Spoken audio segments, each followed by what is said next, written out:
Outro ponto para a gente trazer aqui: os Estados Unidos estão pedindo navios de guerra próximos ao Estreito de Hormuz. A gente tem falado muito sobre a questão do Estreito de Hormuz nos últimos dias, e Donald Trump, que já vinha circulando essa possibilidade de escoltar com navios da Marinha norte-americana navios comerciais que tentem atravessar o Estreito de Hormuz, agora está cobrando a participação da comunidade internacional. Ele disse que vários países precisam agir para a segurança do Estreito de Hormuz. E aí ele fala de França, fala de Reino Unido, fala de China, fala de Rússia, países muito fortes, inclusive no cenário internacional, na defesa internacional. Situação que indica que Donald Trump quer transferir também essa responsabilidade para outros países, para que isso não dependa apenas dos Estados Unidos. Mas é difícil imaginar que outros países, principalmente os europeus, comprem essa ideia. E para finalizar aqui esse nosso giro de sábado, Israel e Líbano podem abrir conversas na próxima semana. Essa é uma informação que saiu hoje através do jornal israelense Haaretz, um dos principais jornais de Israel, afirmando que Tel Aviv, Jerusalém e também Beirute devem conversar oficialmente, já que nessa semana se intensificou com muita força mesmo os ataques, os bombardeios de Israel contra posições do Hezbollah em todo o Líbano, mas principalmente nos subúrbios da capital Beirute. Já são mais de 800 mortos no Líbano em 2 semanas. É um número muito grande de vítimas por lá. Existe uma diferença entre o Hezbollah e o governo libanês. O Hezbollah tem a sua milícia paramilitar, praticamente um exército, digamos assim, que ataca Israel com certa frequência e acaba recebendo ataques de volta, mas também é um partido político que não integra o governo, embora seja um partido político com uma certa história dentro do Líbano. O governo libanês é um governo frágil, mas ele vai tentar desenrolar uma negociação com Israel para garantir um novo cessar-fogo. Já existia um cessar-fogo que estava em vigor há 1 ano e meio, mas era um cessar-fogo muito frágil e ele não se sustentou. A gente está vendo isso agora. Uma informação que chegou também agora, Thiago, há pouquíssimos minutos, 5 minutinhos, a Fórmula 1 confirmou o cancelamento, ou melhor dizendo, o adiamento sem prazo determinado dos grandes prêmios do Bahrein e também da Arábia Saudita.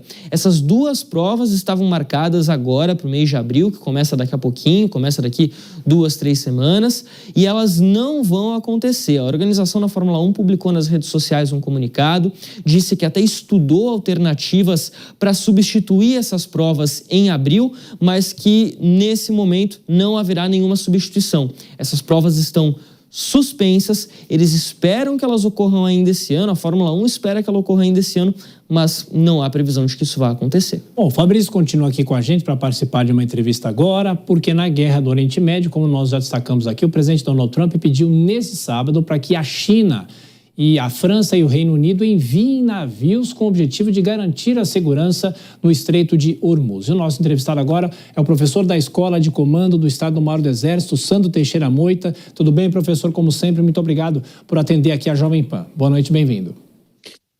Boa noite a você, Thiago. Boa noite também ao Fabrício, toda a nossa audiência. Muito obrigado pelo convite. Ô, professor, esse apelo feito pelo presidente dos Estados Unidos para que outros países ajudem na fluidez do Estreito de Hormuz, isso tem alguma consequência prática? Será que esses países vão se envolver nessa possibilidade de, inclusive, entrar numa batalha com o Irã na própria região?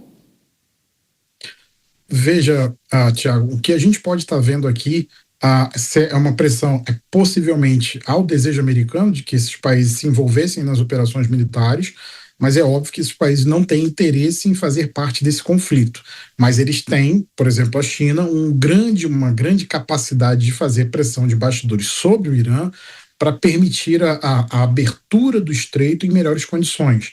Apesar de que alguns navios conseguiram cruzar o estreito nas últimas 48 horas, utilizando meios diversos, desligando transponders, inclusive as luzes, o fato é de que a gente ainda tem mais de 340 navios lotados de petróleo, de gás, com diversos compradores esperando a chegada dessas mercadorias, esperando a chegada dessas commodities em seus portos, e a disrupção disso fez até a gente ver o impacto no preço global do petróleo, no preço global do gás e também de outros elementos que são importantes, que têm sido pouco falados, mas que são talvez tão criticamente importantes para a economia global como o petróleo e o gás, que são elementos para a produção de fertilizantes, tanto por Índia e por China, que são necessários para a agricultura global. Fabrício? Professor, boa noite já para você. A gente tem ouvido algumas especulações a respeito de uma possível ocupação militar dos Estados Unidos na ilha de Cargue. O Pentágono, inclusive, confirmou que vai enviar mais 5.000 fuzileiros navais para o Oriente Médio, além de mais navios também. Eu queria, na verdade, fazer duas perguntas em uma para o senhor. Primeiro, você acredita nessa possibilidade de uma ocupação da ilha de Cargue, que é muito próxima do litoral iraniano? E segundo, esse envio de mais militares e mais navios de guerra indica que aquela previsão da Casa Branca de que o conflito teria apenas 6 semanas pode ser uma previsão furada?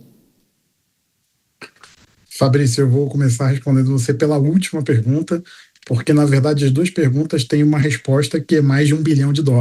Então, para que você tenha uma ideia, o custo da operação por dia ultrapassa $1 bilhão aqui. Então, há sim a possibilidade desses desembarques de fuzileiros navais, não somente contra a ilha de Cargue, Fabrício, mas também contra outras ilhas no Estreito, até mesmo de maneira a negar a possibilidade do Irã criar a ideia, ao que parece, de criar uma zona de segurança com a ocupação desses pontos em algumas áreas do Estreito de Hormuz, e, no caso de Cargue, retirar do Irã a ilha que é o principal terminal de processamento e de exportação. Para que a audiência tenha uma ideia, Fabrício, 90% do petróleo produzido pelo Irã passa pela ilha de Cargue e é embarcado na ilha de Cargue. Então, no momento em que os Estados Unidos façam um desembarque, tomem essa ilha do Irã, eles tiram da mão do regime iraniano a sua principal fonte de recurso. E retirando a principal fonte de recurso, aí sim adiciona uma nova camada de pressão sobre o regime, e aí pode sim atingir os objetivos que Trump vem falando desde o primeiro dia da ofensiva, que é basicamente a mudança de regime, ou a tentativa de fazer o regime de Teherã conversar com os Estados Unidos em termos que sejam interessantes para os Estados Unidos e Israel. Então, a tomada de Cargue e de algumas outras ilhas visa a neutralizar a capacidade iraniana de lançar ataques contra a navegação comercial no Estreito, e também a de recuperar a capacidade e diminuir o choque que esse bloqueio informal tem realizado nos preços globais de energia. Então, sim, existe essa possibilidade, é uma possibilidade que vem crescendo, não seria algo surpreendente se na próxima semana nós já víssemos uma ação militar direta para a captura dessas ilhas, especialmente Cargue, e de maneira ousada ali, provavelmente até mesmo à noite, aproveitando-se aí não só de regime de marés, mas também do fato de que a gente pode ter aí noites que facilitem uma operação anfíbia desse nível e dessa escala, e aí sim a gente pode ter esse tipo de operação. E isso, com certeza, seria feito, inclusive, para tentar manter a ideia original da Casa Branca, que tem pressionado muito o Departamento de Defesa a acelerar as operações. O problema é que, quando a gente estuda a guerra e estratégia, Fabrício, há uma questão que a gente não pode esquecer. Você tem um adversário, e esse adversário não é uma massa amorfa, que é o regime iraniano. E ele é resiliente, e ele se preparou para esse conflito. Eu não vou dizer que ele está par e passo em capacidades militares aos Estados Unidos, porque isso seria uma falácia, não é. Mas ele se preparou ideologicamente, ele se preparou com todos os seus instrumentos de poder para fazer essa guerra contra os interesses americanos na região. O professor Sandro, acho que é importante explicar para a nossa audiência, não sei se o termo certo é uma guerra lateral que também envolve outros países, não só Estados Unidos e o Irã, porque uma embaixada dos Estados Unidos em Bagdá foi atacada e uma milícia do Irã assumiu esse ataque. Eu pergunto para o senhor, o que isso tem a ver com a guerra, essa ação de milícias numa tentativa de intimidar os Estados Unidos, não só em relação ao Iraque, mas também ao Líbano, essa configuração geográfica dessa guerra, professor? Tiago, é uma ótima pergunta, porque ajuda a explicar à audiência muito da estratégia iraniana.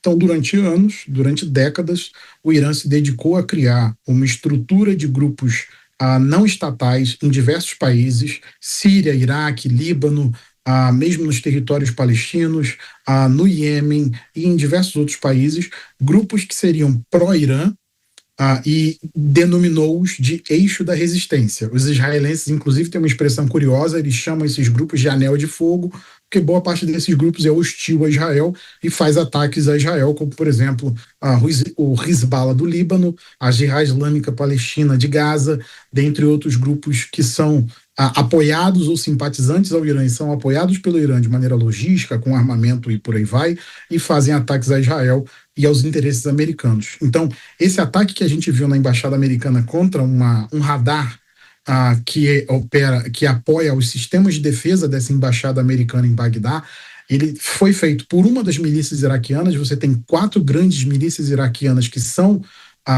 xiitas, são simpáticas ao Irã, e desde que a guerra começou, elas têm feito ataques diuturnos a posições americanas no Iraque, e a posições americanas e a posições também dos curdos do norte do Iraque. Então, isso faz parte de um esforço maior iraniano de criar uma completa disrupção, de criar um verdadeiro caos na região, para que os países da região pressionem os Estados Unidos a parar com a guerra.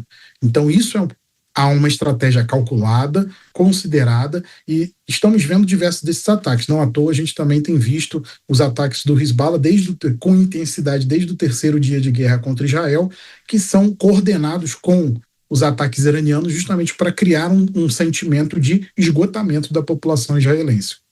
Professor, mais uma pergunta. O Hamas divulgou um comunicado pedindo para que o Irã não ataque países vizinhos, mas afirmando que o país persa tem direito à autodefesa.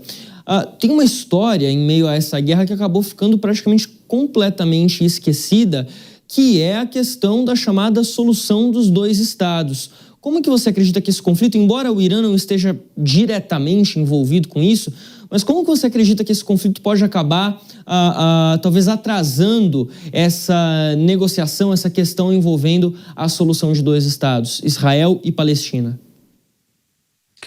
Uma ótima pergunta, Fabrício, porque ajuda a explicar o que parece um pouco insólito, o Hamas pedindo para o Irã refrear os ataques e buscar atacar apenas as instalações americanas. Um dos países mais atacados pelo Irã, ironicamente, foi o Catar, que sempre se procurou colocar como uma ponte entre Estados Unidos e Irã, e é um dos principais, se não hoje o principal apoiador do Hamas. Então, muito provavelmente há uma pressão de bastidores do Catar para que o Hamas fizesse esse comunicado. O Hamas não é um grupo controlado pela Guarda Revolucionária, por exemplo, como é o Hezbollah do Líbano, ou o Kataib Hezbollah, ou ainda o Retaib Hezbollah do Iraque, os 2 Hezbollahs do Iraque, mas ele é um movimento simpático ao Irã e ele tem apoio iraniano. Ele, inclusive, possuía em seu arsenal, antes da guerra em Gaza, diversos armamentos de origem iraniana, diversos foguetes de origem iraniana que eram utilizados para atacar Israel. Então, essa guerra coloca a solução dos 2 estados em um cenário muito mais afastado, porque uma eventual vitória dos Estados Unidos e de Israel tende a gerar um resultado eleitoral. Nós teremos eleições gerais em Israel em outubro. Essas eleições são mandatórias e o primeiro-ministro Netanyahu é candidato à reeleição, e ele vem colhendo resultados positivos em pesquisas. Ele, inclusive, hoje, se a eleição ocorresse hoje, ele muito provavelmente conseguiria se manter no poder, ele conseguiria formar uma coalizão e sobrepujar a oposição a ele, com figuras como, por exemplo, Benny Gantz e por aí vai. Então, Yair Lapid, dentre outros. Então, um novo governo Netanyahu que tenha vencido uma guerra contra o Irã é um governo que se sente muito mais encorajado a tocar as demandas de Israel e muito menos encorajado a estabelecer um diálogo de paz com os palestinos. Então, aqui, para que esse diálogo ocorra, teria de haver uma fortíssima pressão americana com a questão em Gaza, a questão da força multinacional em Gaza, a reconstrução de uma autoridade palestina primeiro em Gaza e depois na Cisjordânia, muito mais tecnocrática e preocupada com as vidas dos palestinos comuns e muito menos na promoção de terrorismo e de hostilidade a Israel. Aí sim nós poderíamos ver a solução dos dois estados, mas nesse momento o conflito com o Irã paralisa um pouco essa questão e joga essa questão muito mais à frente no tempo. O professor, rapidamente para a gente fechar, claro que é uma questão que não está relacionada diretamente com a guerra, mas há uma consequência. O Fabrício até nos informou que grandes prêmios de Fórmula 1 podem ser cancelados, já estão sendo cancelados, e temos em junho a Copa do Mundo. Até o Irã não, ao que tudo indica, não vai participar. A FIFA ainda não confirmou, mas a Federação do Irã diz que não há condição de fazer qualquer participação nos Estados Unidos. Só que esses grandes eventos correm algum tipo de risco, professor? Tiago, grandes eventos correm tipo de risco e você pode sim ter ações de terroristas inspirados pela questão religiosa presente nessa guerra. Vale lembrar que parte do discurso do regime iraniano é um discurso de que, na verdade, o Irã está defendendo o Islã da ação agressiva de Estados Unidos e Israel. Então, o que a gente está vendo aqui é, sem dúvida, algo que pode inspirar alguns ataques, e nós já estamos testemunhando ataques de terroristas solitários, que seriam aquilo que é chamado popularmente de lobos solitários. Inclusive, um ataque ocorreu nas últimas 48 horas contra uma sinagoga nos Estados Unidos, no estado de Michigan. Então, o que pode ocorrer, sim, é um elevar da ameaça terrorista contra essa Copa do Mundo. E a gente tem que lembrar, Tiago, que essa Copa do Mundo ela tem 3 sedes, nos Estados Unidos, no Canadá e no México. Então, embora você tenha uma coordenação muito grande, é óbvio que são 3 estados com culturas de segurança para grandes eventos diversas. Então, sim, há um temor de que haja esses ataques. Já há, inclusive, um debate especializado de quem lida com o contra-terrorismo global, dos efeitos que essa guerra pode ter, mesmo que essa guerra se encerre na próxima semana, Tiago. Ela pode, sim, criar a desculpa ideológica, o aparato ideológico para que um terrorista ou um grupo terrorista possa tentar fazer um ataque durante a Copa do Mundo e obter grande visibilidade. Professor Sandro Teixeira Moita, da Escola do Exército, muito obrigado por estar aqui conosco sempre. Volte outras vezes e bom fim de semana, professor. Até. Muito obrigado pelo gentil convite, Thiago. Uma boa noite a você, ao Fabrício e a toda a nossa audiência. Muito obrigado.